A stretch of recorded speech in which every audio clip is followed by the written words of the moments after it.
people are always blaming their circumstances for what they are. I don't believe in circumstances. The people who get on in this world are the ones who can get up and look for the circumstances they want. And if they can't find them, they make them. That's a quote by George Bernard Shaw. So stay with me for today's episode where we're going to talk about taking extreme responsibility for our circumstances and how we show up. The following was recorded in front of a live studio audience at the Studio 21 Podcast Cafe. This is the United Podcast Network. Welcome to Rat Race Reboot. I'm your host, Laura Noel. And as a certified coach and former 27-year military leader, each week I provide bite-sized mindset pivots that will help you reset your mind, reawaken your spirit, and regain your control. Hello, everybody, and welcome back. I'm excited for today's episode. I'm just going to be really vulnerable with you, and this is based on some recent circumstances. And my hope is that you'll be able to recognize yourself in the story that I'm sharing with you. So allow me to be a mirror for you, okay? So last week we talked about how nothing grows in a comfort zone except for our BS, our mental programming that keeps us stuck, our paradigms. And I experienced sitting in my BS recently. So I was in a 2-day workshop, and I'm going to walk you through this timeline. So I have a few notes here that I want to refer to because I don't want to miss anything because this is really important, and this is going to be short and sweet. So I was in a 2-day workshop. And I didn't realize it at the time when I was attending, but I closed myself off to learning. And what I experienced, I was basically the equivalent on this online workshop of crossing my arms and like literally closing myself off to learning and experiencing anything new. What I noticed was there was an instructor who was teaching, a facilitator, and some things had gone awry, and I didn't appreciate the way the facilitator handled what was going on. And so I noticed myself, I didn't notice in the moment, not until after, and I'll get to that, but I was starting to feel really judgmental of that facilitator. And it just made me close myself off even more. And then I started to notice other people in the group chat on Zoom. It was just firing up and people were asking questions and kind of like laser beam focused on that facilitator. And I didn't care for the way that this person handled answering questions. And then I have another chat on my cell phone with a group of people, and then that was blowing up. And then I found myself getting swept up into the emotion of what was going on with some people I know. And at times, I was a part of the peanut gallery and complaining in our separate chat. And at times, I was even the point person, just leading the charge of complaining. And something hit me. I didn't feel good. I didn't feel good about myself. Something just kind of didn't feel right. And I listened. That was my intuition. And I just decided in that moment, I don't like how I'm showing up. This is horrible. I mean, I have another day of this that I need to sit through this. What am I going to do? Am I going to cross my arms for 2 days? Or am I going to try to harvest the good? You've heard me say a lot of times that nothing is all bad and nothing is all good. They're just opposite sides of the same spectrum, right? That's the law of polarity. And I took a stand for myself, and I wrote in this group chat, I choose to harvest the good. And when I did that, everything shifted for me. I felt lighter. Because I had a tremendous amount of guilt and shame around the way that I was showing up. And everything and everyone and everything that they were saying, I was allowing to enter into my subconscious mind, and my knee-jerk reactions were leading me instead of me leading me. And I caught myself. It took about a day for me to realize what was going on. And the other thing that I realized, and this is where the extreme ownership and the extreme responsibility comes in is if I don't like how this facilitation is going or how this class is going, even if I'm just a bystander in the class and I'm not saying anything to the facilitator or in the grand context of the class, I'm having little sidebar conversations and judgmental and picking. I'm co-creating this space, even with just my energy and my intention.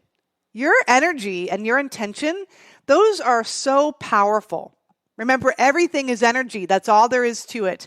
Match the frequency to the reality you want, and you cannot help but get that reality. It can be no other way. This is not philosophy. This is physics. Albert Einstein said that. I was creating my own reality. I was co-creating it, and I was being closed off.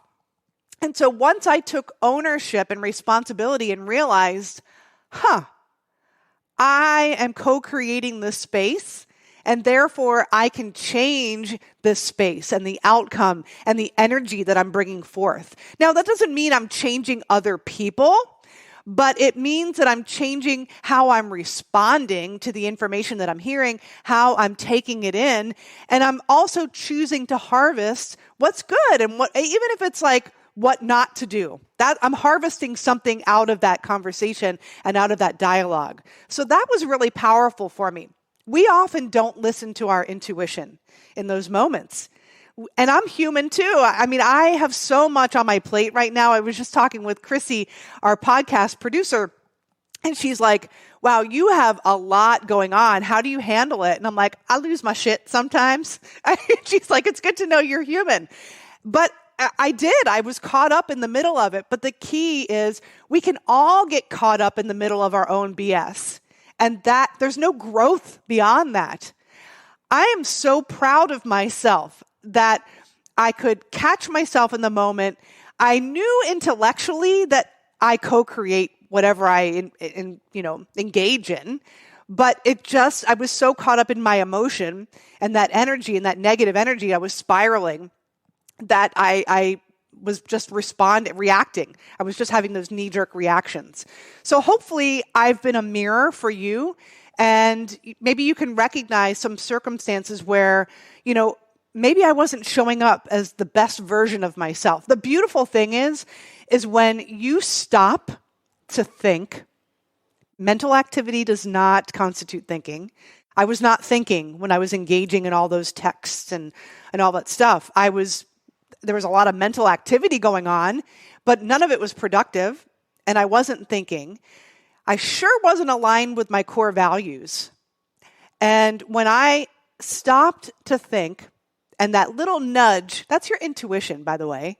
That little nudge was like, this doesn't feel right. You're not in alignment. When something doesn't feel right, you're not in what I call praxis. You're not in alignment with your thoughts and what you feel on a deep level, on a deep visceral level. So that is your intuition saying, wake up. And sometimes we have to we get a little soft nudge. I feel off today. We ignore it. I'm just going to muscle through. And then it's like, oh, I feel really gross right now. Oh, I'm really acting out. I'm holding the mirror up to myself and I don't like what I'm seeing. That's your intuition. Listen to it.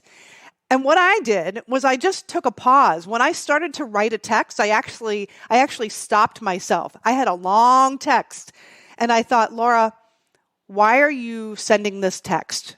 What is your purpose? And actually, I'm not proud. My purpose was when I was about to write a text, it wasn't to be helpful. It was wrapped up in a bow, like it looked like it was trying to be helpful, but I was being judgmental, if I could be brutally honest with myself and with all of you. And I realized that, and I deleted the text, and that's when I started asking myself questions. What's driving this right now? Why are you feeling this way? What do you need right now? Are you showing up like the person you want to show up as? And how can you show up differently? And that shifted everything for me. So I hope this was helpful for you. If you need a little bit of support, because I recognize, I'm an organizational psychologist candidate, right? I've been doing this work for many, many years. I'm in it. I've been immersed in personal development and peeling back the layers of the onion. And there's always more learning to do, always more growth that can happen. And I have people in my life who can mirror for me. And I have coaches who I work with to keep me honest with myself. So if that sounds like something that you might need, I want you to go into the show notes and go to my calendar and book a call with me. It's free. We'll have a quick consultation. I'll get you pointed in the right direction. And if working together seems like a good fit and it makes sense, then we'll do that. And if it doesn't, and you want to continue getting value from these episodes, by all means, do it. I invite you to do that, okay? It's, we have to do the work ourselves, and we can't do it alone. So I want you to get comfortable, and we're going to end today's episode the way we always do. And I want you to bring to mind maybe a recent event where you didn't show up like the person you wanted to show up as, where you're like, these results were less than stellar. And if I could have a do-over, I would surely take that opportunity. Just take a deep breath in through your nose and exhale. Take another deep inhale and exhale, relaxing fully and completely. Take one last deep inhale and hold it and let it out with a sigh. Imagine if you could have a do-over. Because your mind doesn't know the difference between what's real and what's imagined. So let's play the mind game with ourselves and win. Take that situation where you felt like you didn't show up as your best self, and I want you to imagine yourself as showing up as that person and you feel victorious. Feel like a superhero.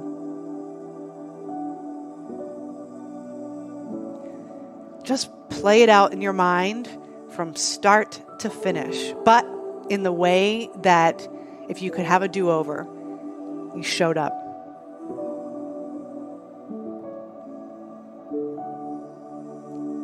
How are people responding to this new version of you?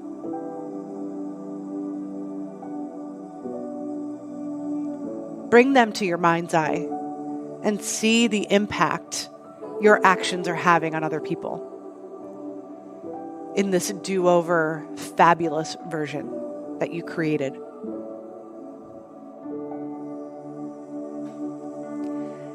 How does it feel being you in that moment? Having self-control, responding instead of reacting.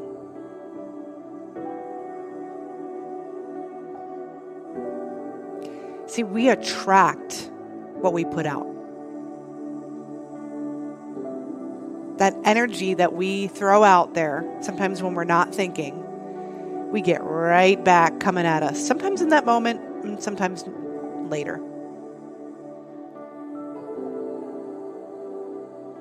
But what if, in the face of adversity or challenge, maybe even dealing with a difficult person who might be dealing with their own paradigms, what if you didn't get sucked into that and you sent them loving energy anyway?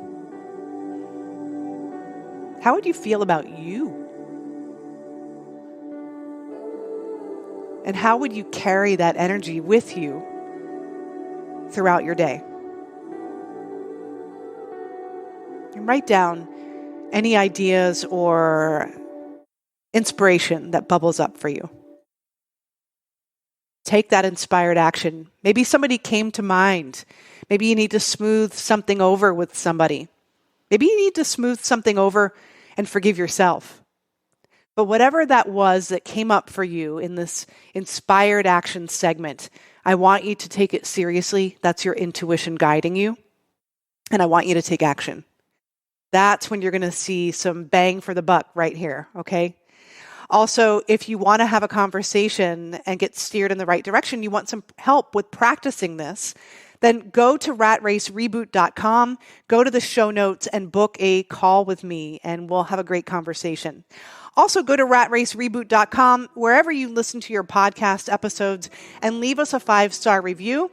And let us know you're out there. And we read those reviews, so please do it. And remember, everything is created twice, first in your imagination and then in physical form. I'll see you next time. The views and opinions expressed by the hosts, guests, or callers of this program do not necessarily reflect the opinions of the Studio 21 Podcast Cafe, the United Podcast Network, its partners, or affiliates.